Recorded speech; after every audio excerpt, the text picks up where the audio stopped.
Biz Sardoba tumanidan bir gruppa 50 kishi ekskursiyaga keldik. Kecha yaqinda bizda prezidentimiz tashrifi bo'yidan tashrifda topshiriq bo'ldi. Har bir rayondan 50 kishi borib sivilizatsiya markazini ko'rib kelinglar degan topshirig'i bo'yicha mana bugun 50 kishi keldik Sardoba tumanidan. Dunyoning yana bitta mo'jizasi paydo bo'libdi. Bu tariximizni 1000 asrlik, 2000 yillik tariximizni jonlantirib, hozirgi rivojlangan texnika, interaktiv texnikalar asosida jonlantirib beryapti. Yoshlarga butun o'zining tarixini, davlatimizni tarixini, millatimizni tarixini o'rgatadigan joyda. 1000 marta eshitgandan 1 marta ko'rgan afzal deydi-ku. Ajoyib kerakli narsa bo'libdi. Xursand bo'ldim ko'rib.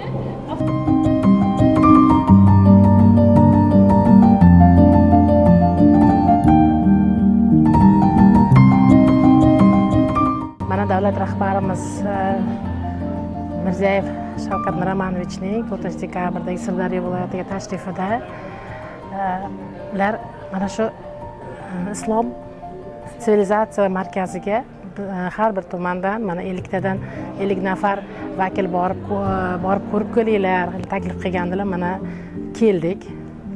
Hozir keldik. Men o'ylagan edim, endi muzeylarga albatta tashrif buyurganman, lekin bu muzey emas, bu juda boshqa narsa. Bu juda boshqa narsa ekan. Mana hozir sun'iy intellektda yaratilgan multimedialar o'sha davrlarga tushib qolgandek bo'lyapman.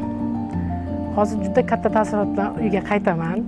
Farzandlarim bilan albatta kelib bu 1-2 soatda aylanadigan joy emas ekan. Juda katta tarixni o'rganib, ajdodlarimizni mashaqqatli mehnatlarini ham ko'ra olamiz ekan bu yerda. Juda katta taassurot bilan qaytyapman. Avvalambor prezidentimizga bu markaz uchun juda katta tashakkurimni bildirmoqchiman.